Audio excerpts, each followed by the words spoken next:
안녕하세요. 여기는 지금 그 라트비아의 수도인 리가의 올드타운 중심에 있는 카페에 앉아 있습니다. 저희들이 지금 목요일 날 밤에 리가에 도착을 해서 금요일 날 에스토니아를 가서 저희들이 그 CLT 업체들을 방문을 했고, 그리고 또 어제는 라트비아에 있는 그 CLT 업체를 방문을 했습니다.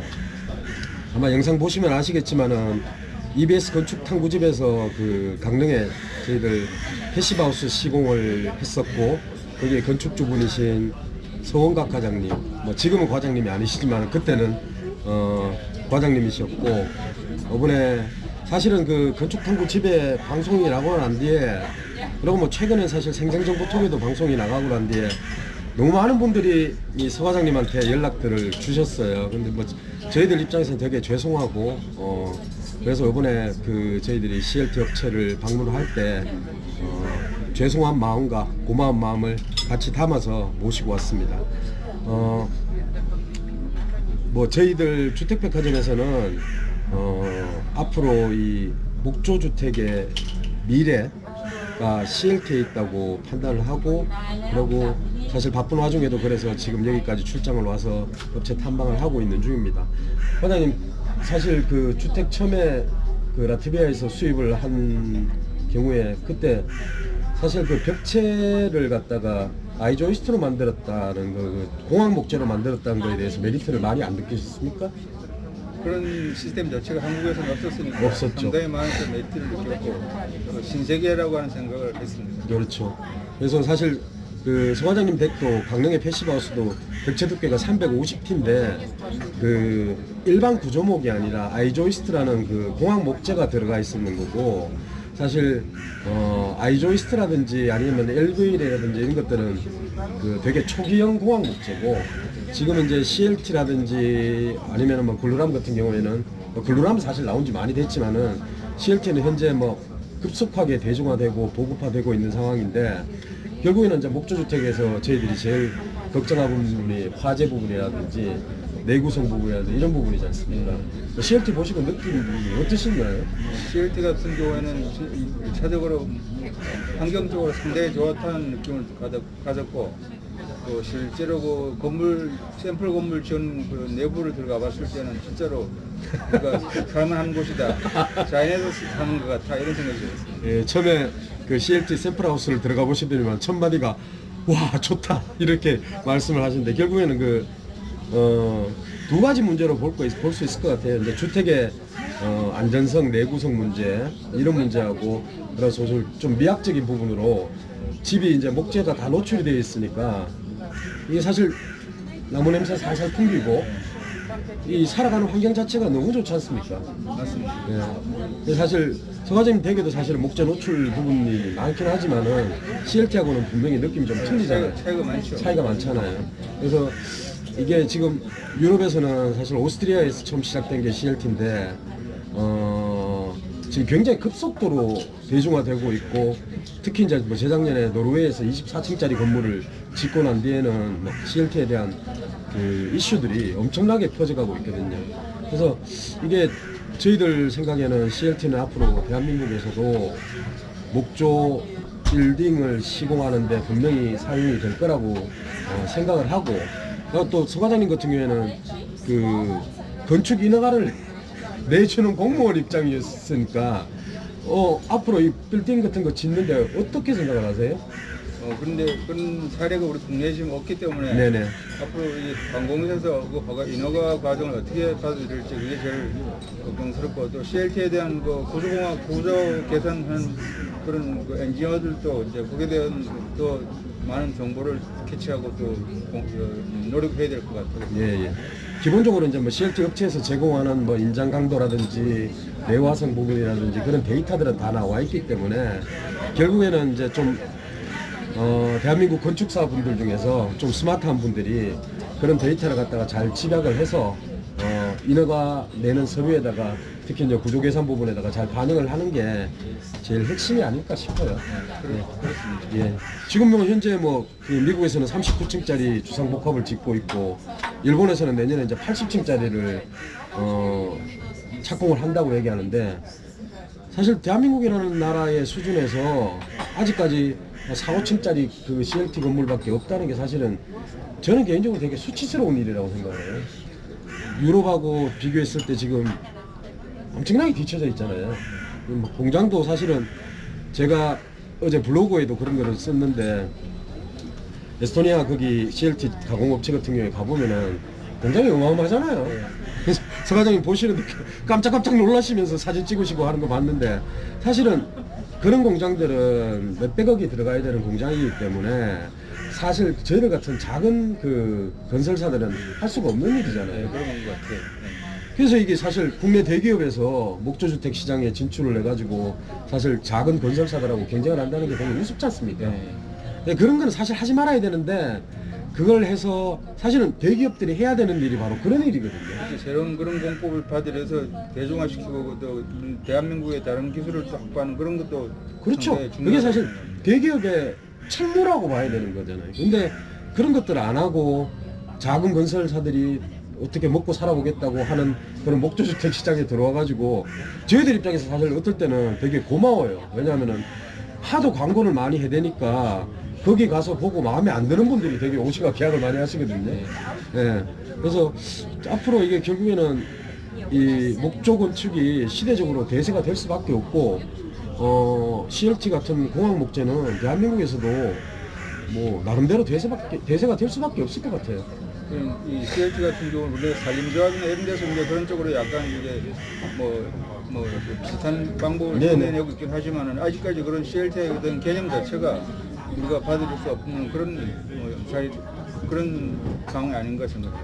그러니까 중국산 기계를 가져와서 만드는 CLT를 만드는 업체가 국내에도 있긴 하지만은 우리가 그 에스토니아 업체 갔을 때도 그 사실은 그 베큐um 프레스라는 기계를 사용하는 업체는 사실은 조금 아직까지는 영세한 업체고 그 에스토니아 업체 같은 경우에 하이드로릭 그 프레스를 썼잖아요.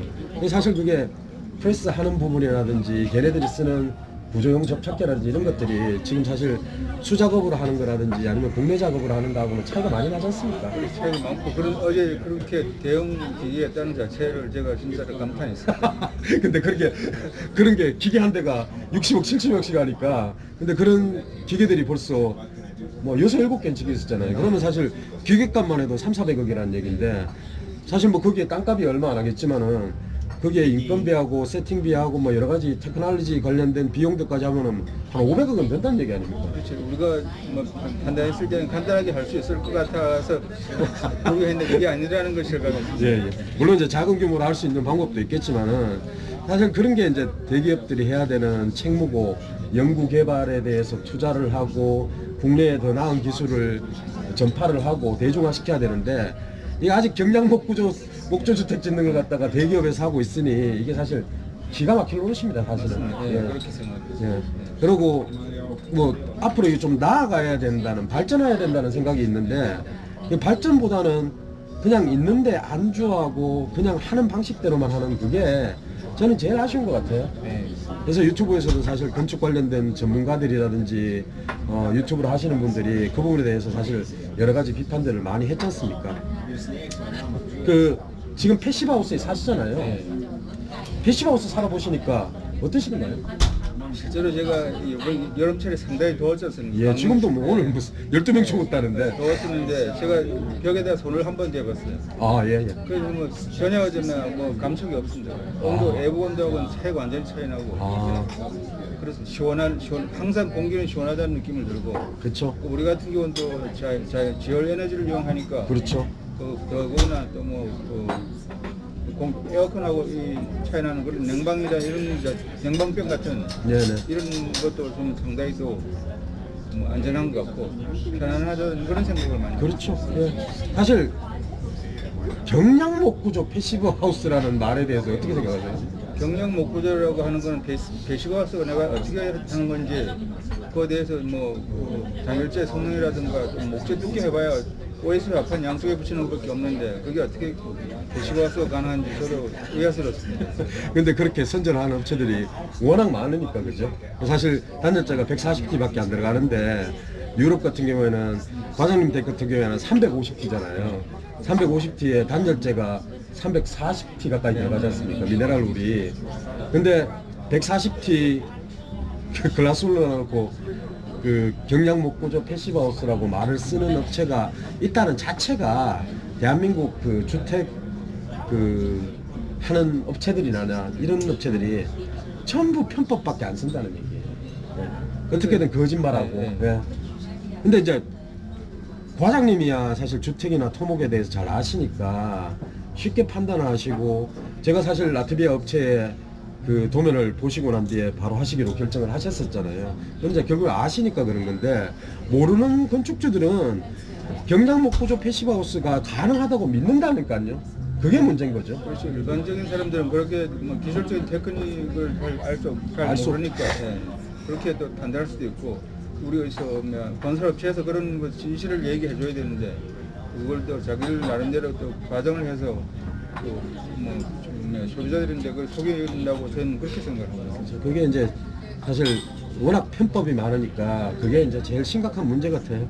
근데 제가 그 과장님 댁도 그 건축탐구집에 나왔지만은 며칠 전에 우연히 유튜브에서 그 건축탐구집에 나온 프로그램을 또 하나 봤어요. 보니까 220T 단열재를 넣은 패시브 하우스라고 프로그램에서 감동을 하는 거예요. 그래서 저는 보고, 야, 이거 뭐 하는 짓인가 도대체. 사실 여기에서는 저희들 이제 뭐 경주나 그 여주나 이런 지은 집들은 유럽에서 그 라트비아에 있는 유럽 업체인데 다른 업체죠. 그 패시브 하우스 업체하고 다른 업체, 거기서 왔는 거 보니까 250T가 들어가 있더라고요. 사실 여기에서는 기본이잖아요. 기본인데 220T 단열재 넣었다고 그 감동을 하는 걸 보고, 이걸 얘기하는 사람이라든지 그리고 또 방송을 하는 곳이라든지 진짜 똑같이 한심하다는 생각밖에 안 들더라고요. 그렇지. 요즘에 건축탐구 같은 경우에 보니까 그 여러 개를 묶어서 이제 간단하게 짧게 하는 것 같아요. 그래서 이게 그 유럽이 결국에는 이게 저희들이 다니면서 받는 것도 나무 같은 거 보시면은 감동이잖아요. 그렇죠. 그 나무 정말 저 재질이라든가 또 결이라든가 이런 게 상당히 진짜로 진짜 좀 요번에 조금 등거리라도 토막이라도 하나 갖고 갈 것 같은 그런 생각을 한번 했습니다. 토막이라도 가져가면은 좋죠. 근데 이게 사실은 그 유럽에서는 C24라고 얘기해서 그 건축용 목재가 별도로 따로 있는데, 이게 사실 가공을 해서 함수율을 갖다가 13% 밑으로 떨어뜨리는 게 핵심인데, 여기는 사실은 혹한 지방에서 자라나는 나무는 함수율이 그렇게 높지 않기 때문에 가공이 쉽잖아요. 근데 우리나라 나무는 사실 가공비가 더 들어요. 제대로 된 나무도 없을 뿐더러 함수율이 워낙 높기 때문에 그걸 갖다가 가공하는 돈이 더 많이 드는데, 그걸 갖다가 우리나라에서 뭐 산림협회에서 시도하고 뭐 시도하는 것까지는 좋은데, 이게 과연 대량 생산이 가능하냐? 불가능하지 않습니까? 어렵잖아요. 근데 그걸 갖다가 지금 얘기를 계속 하고 하는 거 보면은 뭐 결국에는 한심하다는 생각밖에 안 들죠. 사계절이 있는 우리나라에서는 목조주택이 적합하지 않다, 이 말에 대해서는 어떻게 생각하십니까? 근데 우리나라 같은 경우는 목조주택에 이제 이 함수율이라든가 이런 여러 가지 환경적인 변화에 따라서 축적되고 팽창되고 그런 문제를 해결할 수 있다면 좋은데, 네. 우리나라 전통 한옥 같은 경우는 또 그거 틈새를 또 서로 짜집게 하다 보니까 서로 어느 정도 그래도 움직이긴 한데, 지금 현대적으로 봤을 때 에너지를 소비를 시키는 그런 저탄소를 실현하기 위해서는 약간 좀 어렵지 않나 이렇게 생각합니다. 그렇죠. 근데 뭐 사실은 목조주택이 대부분 선진국에서 제일 대중화되어 있는 그 공법이긴 한데, 저는 개인적으로 어떤 생각을 하면은, 그럼 사계절이 없는 나라가 도대체 지구상에서 어디 있지? 근데 결국엔 정도의 차이인 것 같아요. 여름이 좀 더 덜 덥고 뭐 여름이 그 겨울이 좀 덜 춥고 한데, 사실 지금 우리나라에서는 좀 온열 질환으로 지금 12명이 죽었다고 얘기를 하는데, 사실 여기 지금 가을 날씨지 않습니까? 저희들 반팔을 입고 있지만은, 그러니까 아마 수축 팽창이 좀 덜하긴 하겠죠, 그죠? 그렇죠. 덜하긴 하겠죠. 하지만은 그게 목조 주택이 우리나라에 맞지 않다는 중요한 원인이 되기는 힘들 것 같아요. 근데 이제 결국엔 내화성 문제. 네. CLT가 제일 가지고 있는 큰 강점이 내화성 문제인데 사실은 뭐 목조가 안 탈 수는 없지 않습니까? 그렇죠. 타긴 타는데 이제 이런 그 다른 화학섬유와 같이 확 타는 게 아니고 그렇죠. 목조 하는 시간을 더 딜레이 시켜주기 때문에 안전하다고 느껴요. 그렇죠. 그래서 이제 목조주택 하시는 분들은 사실은 유해가스라든지 이런 것들이 덜 배출이 되고, 그리고 사실은 목조주택에 들어가 있는 구조목 같은 경우에 완전 연소되는데 최소한 4시간이 걸린다고 얘기를 하니까. 근데 CLT는 이제 사실은 급치 거울러지고 말잖아요. 네. 우리나라에서 CLT로 목조 빌딩이 저는 곧 생길 거라고 생각합니다. 어떻게 생각하세요?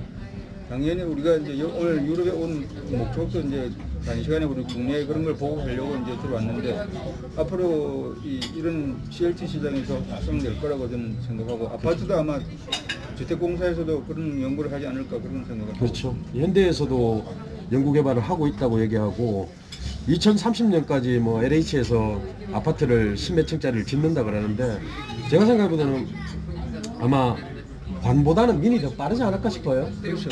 관은 항상 민이 따라가는 걸 뒤에서 쫓아가기 바쁘니까. 그렇죠. 네. 그래서 모르겠습니다. 저희들도 지금 뭐 그 건축주분하고 대화를 하는 분도 계시고, 그래서 모르겠습니다. 내년에 저희들 같은 경우에는 사실은 5층짜리는 시공을 할 수 있지 않을까. 네. 제가 봤을 때는 가능하다고 봅니다. 고맙습니다. 그래서 뭐 이 목조 건축을 하는 업체 입장에서 사실은 새로운 기술이라든지 신공법이라든지 이런 걸 갖다가 국내에 빨리 그 보급을 하고, 또 거기에 대해서 그 공법에 맞게 시공을 하는 게 저희들 일이라고 생각하거든요. 그래서 사실 이런 걸 와서 보고 배우고 또 투자를 하고 이렇게 하는 거죠. 근데 사실은 전부 다 국내 목조주택 업체들은 늘 하던 방식으로 구조목 2x6보다 2x8이 너무 비싸니까 어떻게든 2x6만 고집하고 외단열 살짝 해가지고 단열 높여서 패시브하우스라고 거짓말하고 이런 게 저는 너무 보기 싫어요 사실. 예.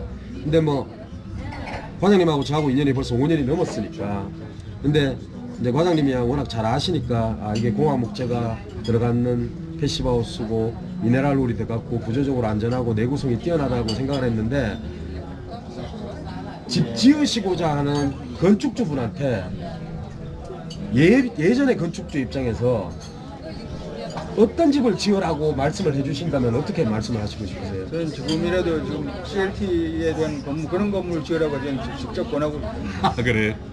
단열도 그렇고 사실 뭐 CLT 100T짜리하고 앞에 외단열 하면은 뭐 열 관리율이 사실 0.15, 뭐 14, 13 이렇게 수준이 나오니까 뭐 패시브하우스는 우리나라 웬만한 패시브하우스보다 낫잖아요.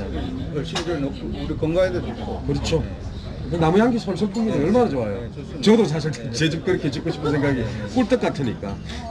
저희들이 지금 내일하고 모레 라트비아 상무성에서 어레인지했던 그런 업체들하고 업체를 9군데를 가게 돼 있습니다. 그래서 뭐 그 중에 패시브하우스 시공업체도 있고 CLT 업체도 있고 한데 저희들이 이제 부지런히 보고 또 배우고 그렇게 해서 돌아가서 또 더 많은 분들한테 더 좋은 집을 보급해 드리려고 최선을 다할 겁니다. 같이 와주셔서 너무 감사해요, 과장님. 저도 내년에 우리 CLT를 꼭 국내에서 시공하는 그런 모습을 꼭 보고 싶습니다. 고맙습니다. 그만.